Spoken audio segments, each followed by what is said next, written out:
Section 2.2 is about conversions. طبعا you need to memorize these things.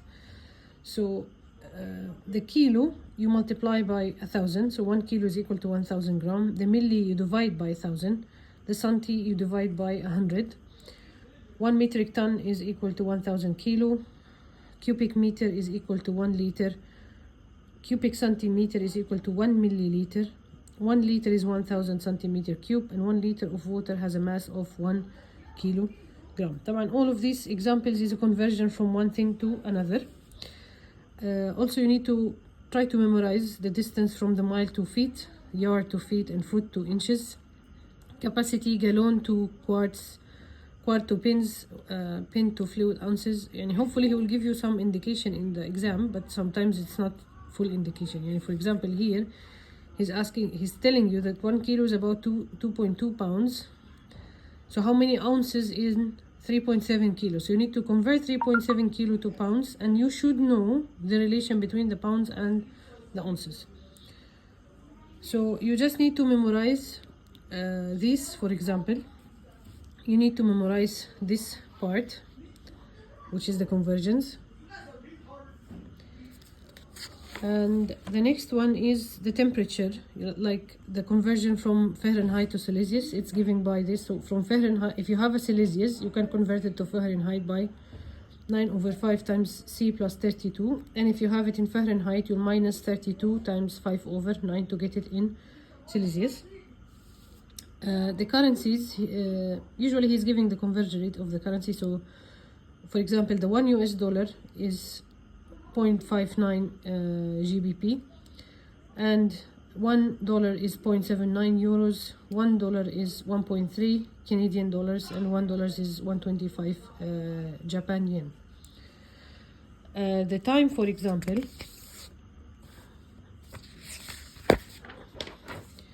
so if he's telling you it's 1 o'clock early morning, that's 1 a.m. 10 past 1 early morning, so it's 1:10. Noon is 12 noon, which is 12 p.m. 5:30 in the evening, so it's 5:30 p.m. 1 minute to midnight, it's 1 minute to, yani before, so 1 minute before the midnight, so 11:59 p.m. The midnight is 12 a.m. 30 minutes past midnight, yani after the midnight, so 12:30 a.m. 1 o'clock early afternoon, which is 1 p.m. So it's just common sense. I hope you remember, or if you don't, you have to somehow memorize it. On AM is it's counting from 1 to 12, and he say AM or PM. If you're counting the 24 clock hours, so the AM is always the same number, 1, and the PM is you add 12 to it. So for example, if this is 5:30 PM, you add 12 to the 5, so it's 17:30, and you don't put AM or PM. So if it is more than 12, you minus 12 to know. So this is 1 p.m. for example. This one you minus 12, so it is 11:59 p.m. Question 1. Scene started cycling 11:55 a.m. and cycled for 1/3 hours. 1/3 hours, yani 2 hours and 20 minutes. So when did he stop? So he started at 11:55 a.m. After 2 hours, it will be 12:55, 1:55. And then add 20 minutes, so it will be 2:15. So 2:15 طبعا PM. He started AM, so he's in the PM now, afternoon يعني. So it's either 2:15 PM or you add 12 to the 2, it will be 14:15. Fill in the blanks. 0.2 meter to convert to centi, you multiply by 100, so 0.2 times 100 is 20. 5 liter to convert to milliliter, you multiply by 1,000, so 5, it will be 5,000 milliliter. From millimeter to meter, you divide by 1,000. So 30 divided by 1,000 is 0.03. Question 3 is also conversion. Last one is easy. 40 gram to kilogram. From the small to big, you divide by 1,000. So 40 divided by 1,000 is 0.04. From centimeter to millimeter, you multiply by 10. So this is the big, this is the small, you multiply. But this is centimeter square, so you multiply by 100. So 0.8 times 100 is 80. This one I'll show you easy how to do it. So he wants 600 kilogram per meter cube to gram per centimeter. I have 600 kilogram meter cube. I want to convert it to gram centimeter cube. From kilogram to gram, I multiply by 1,000. from meter cube to centimeter cube, from meter to centimeter, I multiply by 100. And this is cubed, so 100 times 100 times 100. 1, 2, 3, 1, 2, 3. So you have 3 zeros, and you have here your 600. 0, 0 will cut 0, 0. So it's 6 over 10. So this is 0.6 gram over centimeter cube. So you do the one in denominator separately, the one in the denominator separately, simplify, you will get your answer very easily. Question 4, he's giving you that 1 gallon is equal to 3.78 liters, and he wants, like given this liters, converted to gallons and gallons to liters. How you don't get a mistake in this question?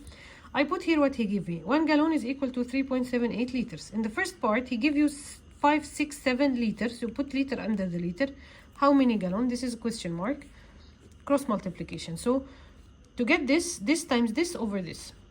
So 1 times 567 divided by 3.78, you get 150 gallons. So your answer is 150 gallons. Same way here. He gave you the gallon, he didn't give the liters.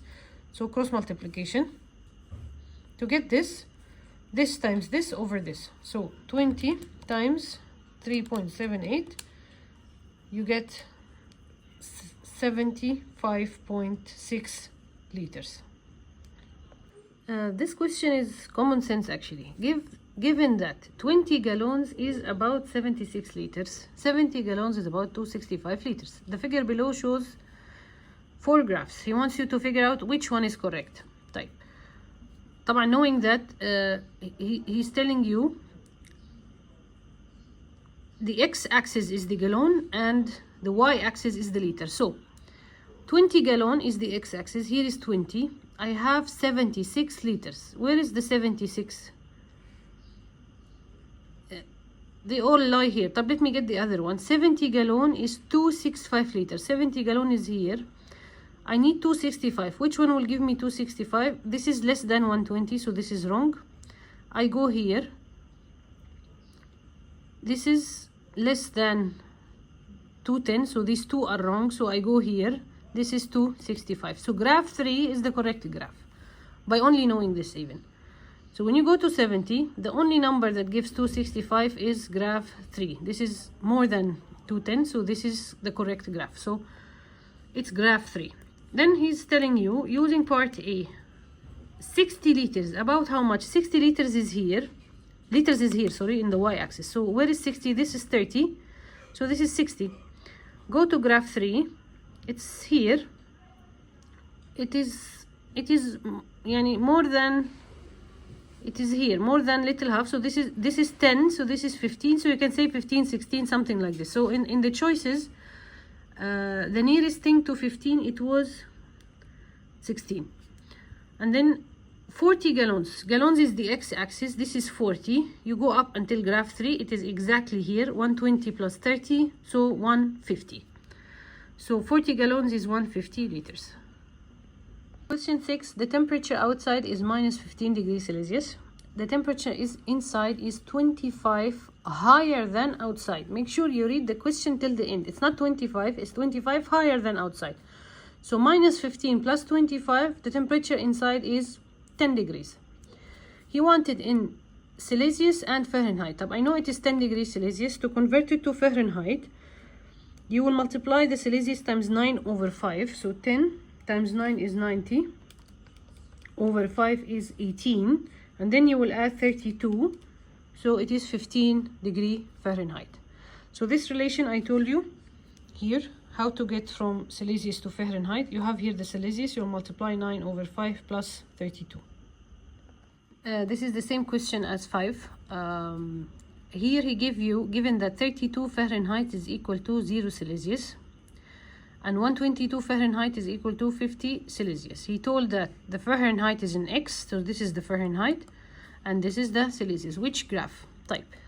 Let me take this one. 50 Celsius and 122 Fahrenheit. 50 Celsius is, this is 60, so 50 is somewhere here. 122 Fahrenheit, this is 120, this is 140, so 122 is something here. I need to reach to 50 Celsius. This one is طبعا it's less than 50. this one, it looks like 50, so graph 3 is okay. This one is very big, is higher than 60, so it's either graph 3 or graph 1. Let me see the other reading. At 32 Fahrenheit exactly, it is 0, so definitely it's graph 3, not 4. Why not 4? Again, because at 122 Fahrenheit is here. This is 120, 140, so 122 is very close to 120. You get to graph 3. If you go to 4, it's more than 60, so graph 3 is my correct graph. So using part A, one can show that 140 Fahrenheit is how many Celsius? 140 Fahrenheit is exactly here. Go to graph 3, it's exactly 60. So 60 Celsius is 140 Fahrenheit. And he wants 75 Celsius, so 75, this is 15, huh? 15, 30, so this is 60, this is 75. 75, go to graph 3, it exactly cuts here, which is 160 Fahrenheit. So طبعا he put 167, يعني yeah, 75, it's here, it's little after, so this is 167, it's fine. This is the nearest number to the 160 something. يعني see, it's little bigger than here the 75, it's little after the 160, so to get this one it's 167. Question 8, he's giving you the conversion rate. So $1 is 0.59 GBP, $1 is 0.79 euros, and $1 is 1.3 Canadian, and $1 is 125 yen Japan. So $320, how many Canadian dollars? So you will multiply by 1 times 1.3, so it will be 416. Come on, you can see that the dollars, the Canadian is more, the Japan is very more, the GBP and the euro is less. So you know how to when to multiply and when to divide, or you can use the cross multiplication as I show you. So this is 316 euro. You will divide by 0.79, so it will equal to 400. This is 158 euro, and he wanted in GBP. So first 158 euro, to convert it to US dollars you will divide. So 158 divided by 0.79, it will equal to 200 US dollars. And from US dollars to GBP you will multiply, so times 0.59, it will equal to 188 GBP. The last one, 354 GBP, he wanted in Japan yen. So 354 GBP to dollars, I will divide by 0.58, so it is 354 divided by 0.59. I have $600. طبعا dollars is more, so to convert it to Japan, I will multiply by 125. 75,000 yen Japan. If you're confused if I should multiply or I should divide, do it in the basic way. As I said, cross multiplication. I know that $1 US is 0.59 GBP, so he give you 354 GBP. You write under how many US dollars, cross multiplication. You need this is your question mark, so this times this divided by the one opposite. So 354 divided by this, you'll get 600 US dollars. The same way, I know that $1 US is 125 yen Japan, and I have $600. So this one, how much? Again, 125 times 600 divided by 1, so we'll get 75,000 yen Japan. 1, 2, 3 zeros. If it's easy for you, do it. If it's not, just write it under and do the cross multiplication.